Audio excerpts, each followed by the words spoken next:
Mike's Daily Podcast. Episode 984, which sounds like 1984, which sounds like George Orwell. Which means we had to do the entire podcast this morning in Newspeak. Oh, Newspeak. Wait, what was Newspeak again? That was when they talked. I couldn't figure it out. There was a whole addendum at the back of that book. Mike's Daily Podcast. That taught you how to speak Newspeak, and I just couldn't get it. Hi, I'm Mike Matthews. That's Hayley. We're at Cafe Anyway, and it's Mike's Daily Podcast. Let me sing my song that kind of pertains to this.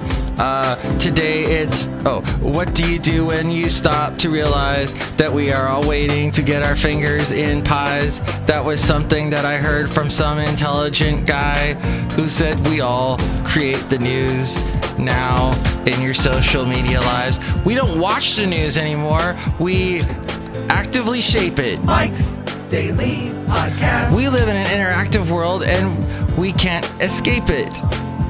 Ba-ba-ba-da-da. Mike's that was Daily supposed to be Jerry Rafferty Podcast. Unless you find a cabin in the woods and live off of moss and berries, then you would not be able to escape it. Wow, how long ago did you read 1984? It's been a long time for me. I think I read it when I came back from college, actually. So that would have been 2012, 2013. And the whole thing about Big Brother watching you and... There's a lot of sex in that book. That's right. I think I remember some of that. Yeah, that's kind of like the main plot point. Huh. And then is it a woman that he's with that turns him into the authorities, the government, and then that's when they they torture him? Yeah, I think so. Okay. Yeah. And not as much sex as Brave New World, though. Right. And that book came after 1984, I believe. Didn't it? I don't specifically remember, but they were opposite sides of the spectrum. Because Brave New World, everyone's on drugs, right? Everyone's on drugs, everyone's having sex. Everything's recreational and free. Everything, like the utopia is controlled by people being immersed by pleasure in Brave New World. And in 1984, the utopia is controlled by everyone being monitored. Ah! So did you have to write a compare and contrast between the two books? Nope. And a report along that? Nope. Welcome to Book Talk. I'm your host, Professor Mike Matthews. That's Professor Hayley. The Semi. Sorry. I can pronounce my last name. Trust me. The Yeti. The Semi. Not the Yeti. That's a t-shirt. The SETI. SETI. Central Extraterrestrial Intelligence. So, did I tell you a friend of mine who's very conspiratorial? He's a little bit more liberal on the spectrum, political spectrum, but he heard I did a podcast. He goes, "Oh, you do so you need to listen to some of the podcasts I listen to." And so I listened to them. I had the first 5 minutes, much like this show, I had no idea what was going on. I was listening to the guy, but they were using a lot of, it wasn't news speak, but it was this weird conspiratorial speak where they're referencing things that I have no idea what they're talking about. Send that to me, please, actually, because I've been looking for a good conspiratorial / paranormal type podcast thing. Oh. Just to listen to for fun. Total forwarding you it now. I've never found a good one, so. I think I told you about the one podcast I listened to it, and I was like, oh, this one's got good reviews as a paranormal and cryptid and conspiratorial podcast. Let me listen. Yeah. And I listen, and they're like, hey, we're here today with our partners, this person and this person. You're probably wondering why we haven't done a podcast since April. And I was like, no, this is the first time listening to you. Well, today we're not really going to be talking about the paranormal. We're going to be talking about our new project. And that's when I decided to close the window. Close the window. Podcasts are wonderful. And I guess what I got, why I wrote that song at the beginning of the show, if you can call it that, was I was listening to the podcast To the Point with Warren Olney, who has hosted that show for eons. And Warren Olney would be on TV. He was like in LA. he'd do the news, and he'd be one of these newscasters that I'm going to do something visual here that you will not be able to see, podcast listener. I will describe it. Okay. He's standing up. He's stood up. Imagine papers in my hand. Okay. And he would sit like this. Okay, he's sitting / leaning on the counter. Hi, welcome to KNBC News. It's very casual, and he's flipping a page. Yeah. No, like, background fonts or anything anything like that. It was just... And you're a font of knowledge, by the way. News casual. What font am I? Arial? Am I Wingdings? Wingdings.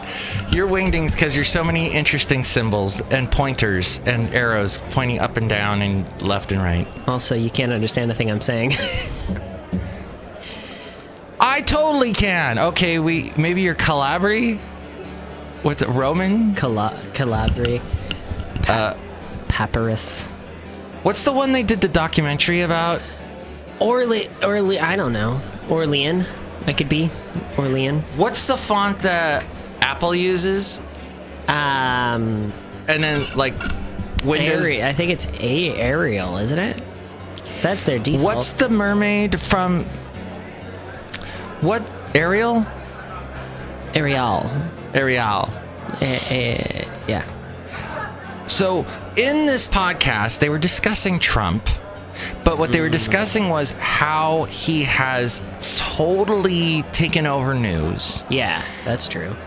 And how he has been doing it for a long time. It all goes back to the last election where Mitt Romney lost.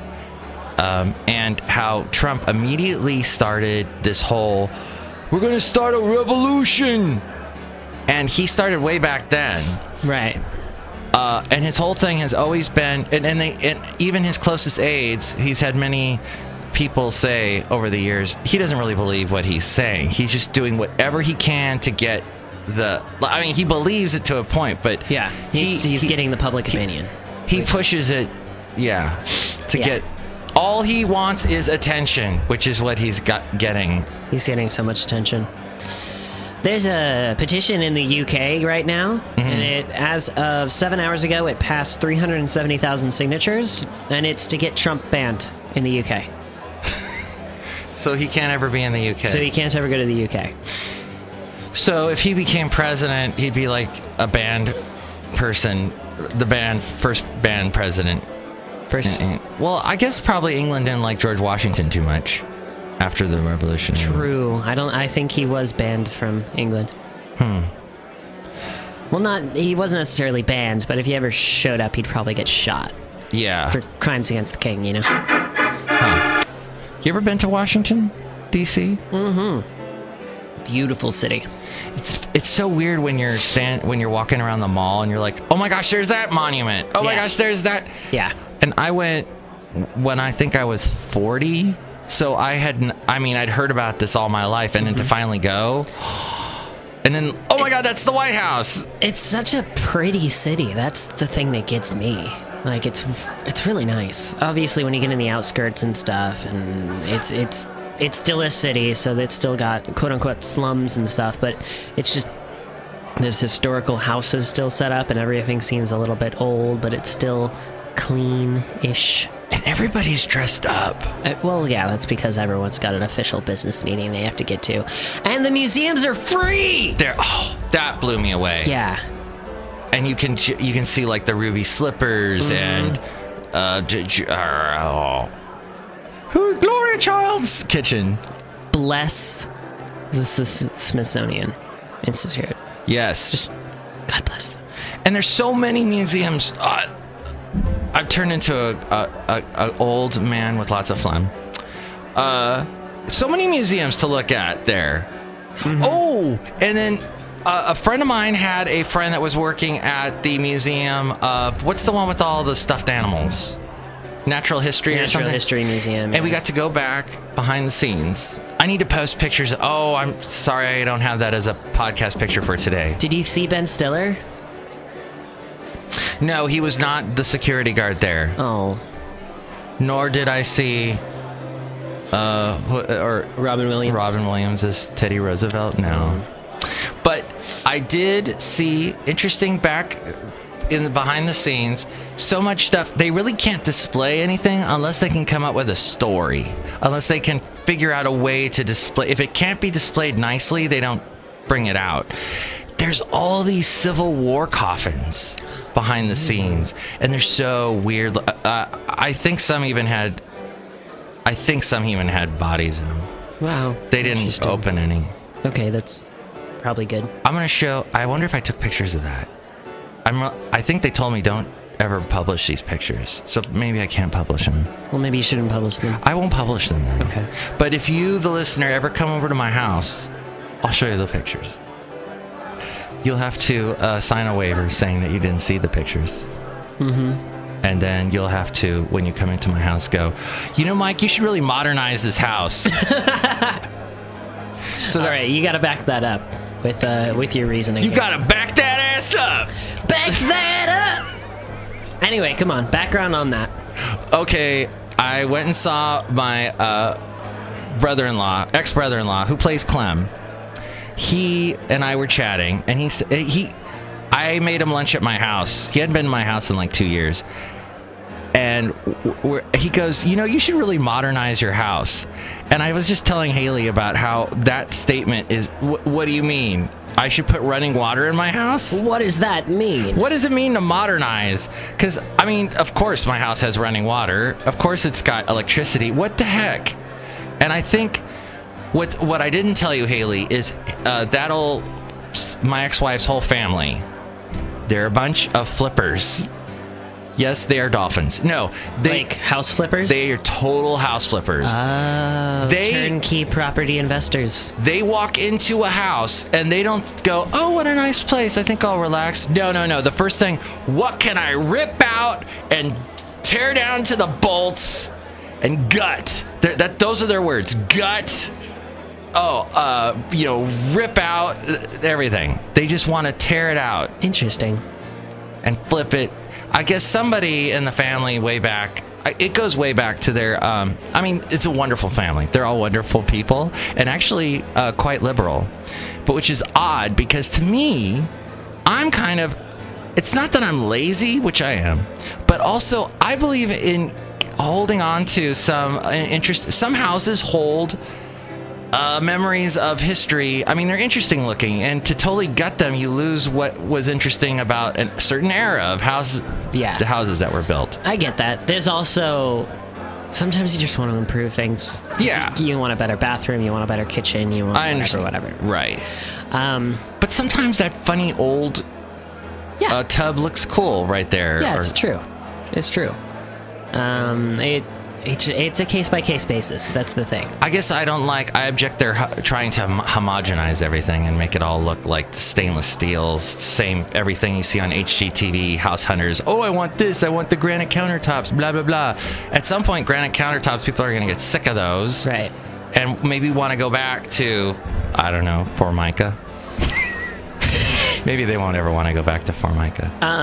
Modernize, which does remind me of the third of the magical dystopian novel trilogy, the one that we haven't talked about yet. We had Brave New World, 1984, and Fahrenheit 451. Yes, Ray Bradbury. Ray Bradbury, wonderful author. And that's the temperature at which books burn. Yes, temperature at which paper burns. But that book has a lot of kill the past. No, it has a lot of technology in the home, modernizing your home. And the way that people were kind of controlled in that dystopian environment was total media immersion, which honestly is the closer version to nowadays. And I'm not saying it's a bad thing because we can be incredibly informed, and as we have it now, the internet is a free source of a lot of people's opinions, and it's, unless you're just checking, say, major news sites and stuff, it's not driven by corporations. So you can find sources and things that aren't biased and aren't hiding you from the truth. Right. Hiding the truth from you and stuff like that. So that's And you're a perfect example of that, because you get so much information from all kinds of things. I try. Unfortunately, I don't always back it up with a huge amount of sources, but if I can, I will. Looks like you're going to sip your coffee, and I think I will at this time as well. Made crock pot lasagna last night. Yeah. Very good. All right. Okay, but no, I agree with you. That's wonderful about the internet. Mm-hmm. I love, so when one of the first podcasts I did back in 2009, and I have it somewhere, I think it was when I called the show The Messy Desk, because I did it from my desk, it was all messy. But I was like, I love podcasting because everybody has a voice now. Anybody can podcast. Yeah. And now it's only gotten easier. You can podcast in your cell phone, your mobile smartphone, and everyone can upload. It's the people are still lazy. They won't do it consistently. Like, I mean, I say I do it daily, which this week we've been pretty much doing it daily. We started Monday and have gone 4 days now. Yeah, most weeks we do at least 4 days in a row, because it's us, and this is our way to release steam before we deal with the rest of the day. Yes. And we're at our most creative now. No, not really. Not really. We just woke up. About an hour after the podcast, we're like, oh, we should have talked about this. And a reason. Oh, it would have made so much more sense. Yes. So if you're ever like, wow, this is really fragmented and it doesn't make any sense, that's why. That's what. We're kind of throwing things out at this point. We have a segment today, right? Yes, we do. First, I just wanted to say, though, I did reference Baker Street at the beginning by Jerry Rafferty, because we had a great conversation about the amazing genius, the late Jerry Rafferty. And I never really listened to the lyrics of Baker Street. Oh, it's so beautiful. And you were like singing them, speaking them, and I'm like, yes. It's all about what? It's all about complacency. It's all about not being able to move forward, not even necessarily from a tragedy or something, but as an adult in a life, just sometimes you bottom out. Yeah. Sometimes you plateau. I love it when music does that, grabs at a certain feeling and thought. And it's something that you can tell is not phoned in the slightest. Yes. And there's no way with the subject matter that you could get away with phoning in it at all. And it's pulled off so well. And from a songwriting point of view, so he said, F the chorus. I'm not going to put a chorus in. I'm going to put this amazing, that's a sax solo, right? Mm-hmm. With the guitars going boo in the background, kind of accenting it. It's perfect. Yeah. That great guitar solo in that too. It's just an awesome freaking song. I don't care that it gets played a gazillion times on classic rock radio everywhere you go. That's perfect. Great saxophone solo. Yeah. Great vocal melody. That's the thing. Like, it's so smooth. Great lyrics. Great guy, I think. I've never researched how he was in his personal life. I don't know. But as a musician, great musician. And then you also mentioned that he was with Sterling Whipple. No, not Sterling Whipple. Steelers Wheel. Sterling Whipple did I'm a fool to do your dirty work.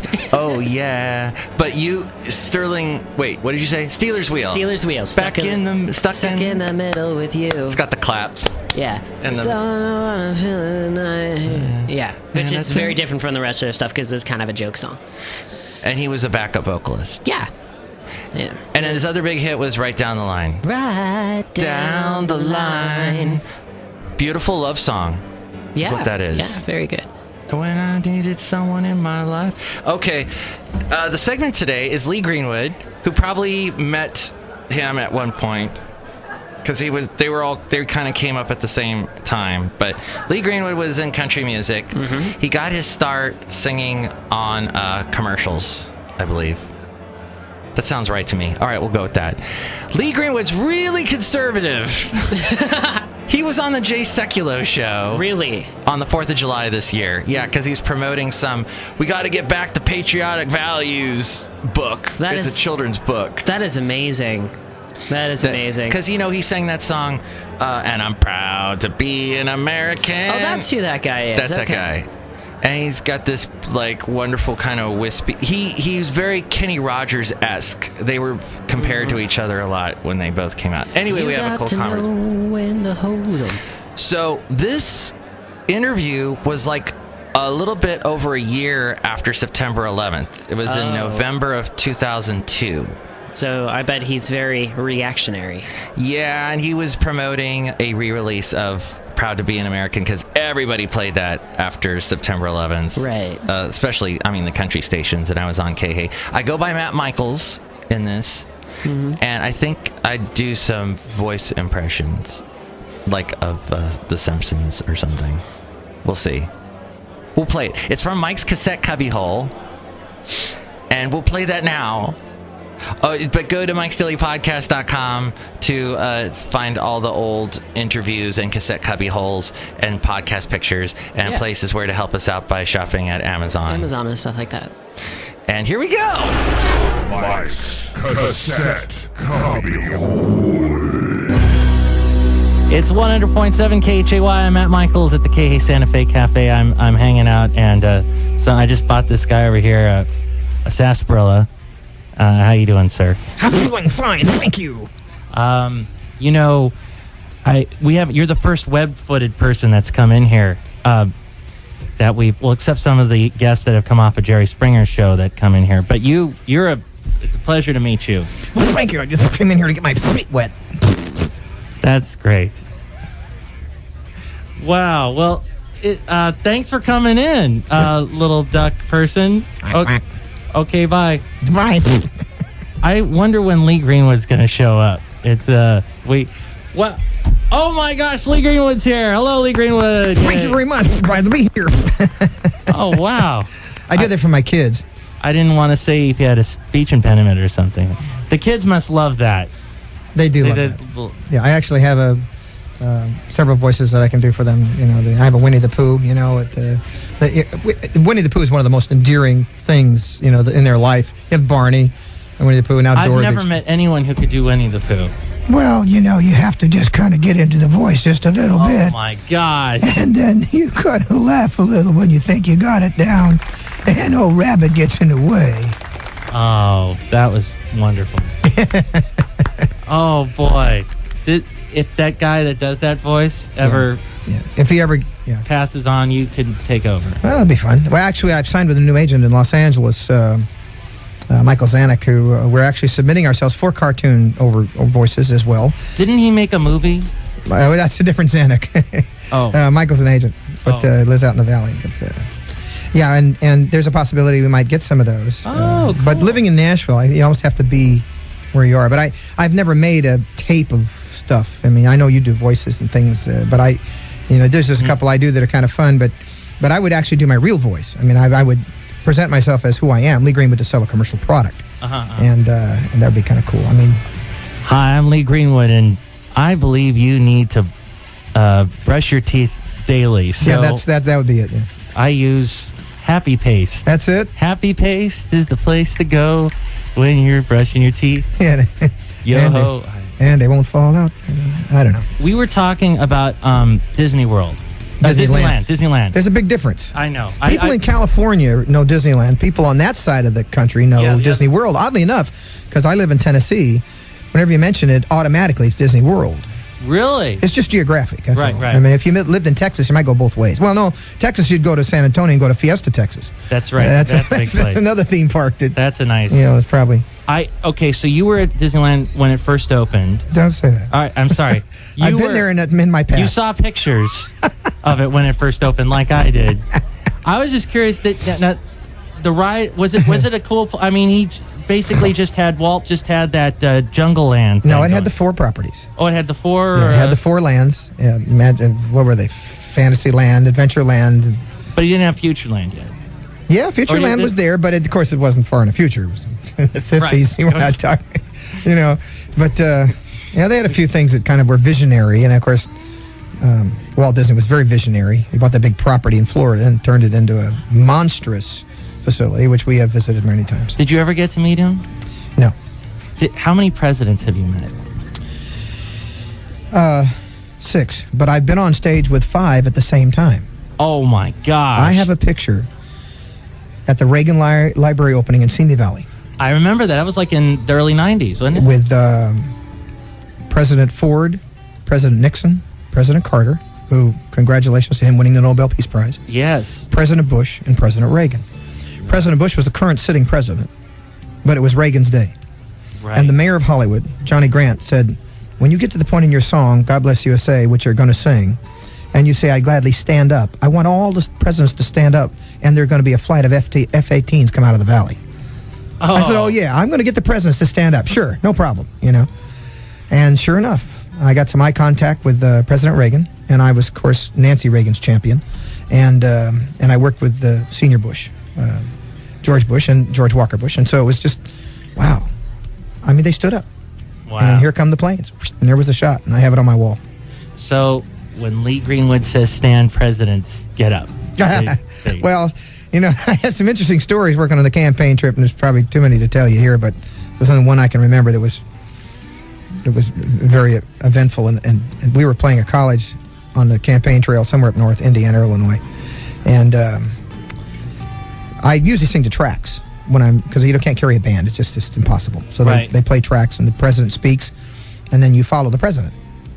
And so they didn't play the music. It just nothing. You know, the people are screaming because he's done with his speech, and he's kind of looking at me, and I'm looking at him. So I just jumped up and started singing a cappella. I mean, you know, sing now. If tomorrow. Yeah, don't wait. If tomorrow all the things were gone, you know. No, but I take it very seriously, and I can remember very well being in the White House later on, and President Bush is signing, he's in office now, and he's signing a book to me. And I'm in his chambers and at the Oval Office, and he doesn't look up. And he said, you know, Lee, President Reagan told me something about you. And I'm like, oh, no. You know, because I'm from California. I worked on his gubernatorial campaign. Surely there must be something in my past that they've dug up, you know. And I said, what is it, sir? And he said, never to follow you. And signed the book, never looked up. Oh, that's awesome. Whoa.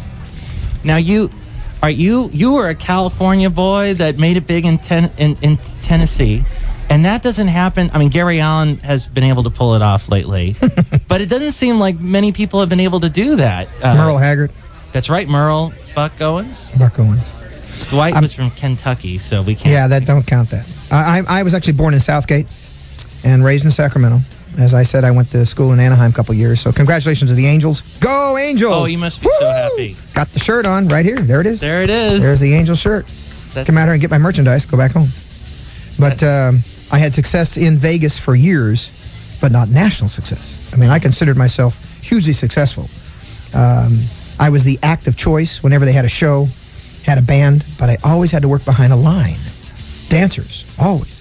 When I had my first hit, yeah, it's awful.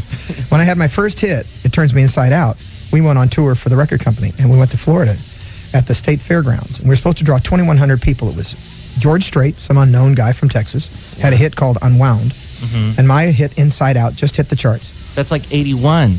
You're correct. Yeah. You're correct. And so they expected 2,000. When we got there, the radio station, WQYK, drove me in their car, and we ran into traffic on this interstate. And as we got closer, the traffic was going into the fairgrounds. And we had to bypass them. We finally got a highway patrolman to get by them. It drew 25,000 people. Wow. And that was the beginning of my country career at that moment. That was Lee Greenwood. Now, I want to play another part of that at some time in the future. I had to abruptly stop it right there. Oh. So we'll have more of that interview later on. Cool. But next show, we're going to have Matthew's news. And I probably won't. Oh, man! All right, so I'll have to do that by myself. You'll have to actually come up with news stories. And not rely on me to pull something My out head just smacked the microphone. at the last minute like I did yesterday. You pulled it out yesterday. You were like, do you have any news stories? And I was like, no. And then you were like, damn it. And then like 10 minutes later, I was like, okay, I have something. And that's when you told the story about the charitable people. No, that was the one before. Oh, that was... This was just the people that made the most money. Yes. Which were those fighter guys. Fighter, martial arts people. Yeah. So here's the podcast picture. And here's today's podcast picture.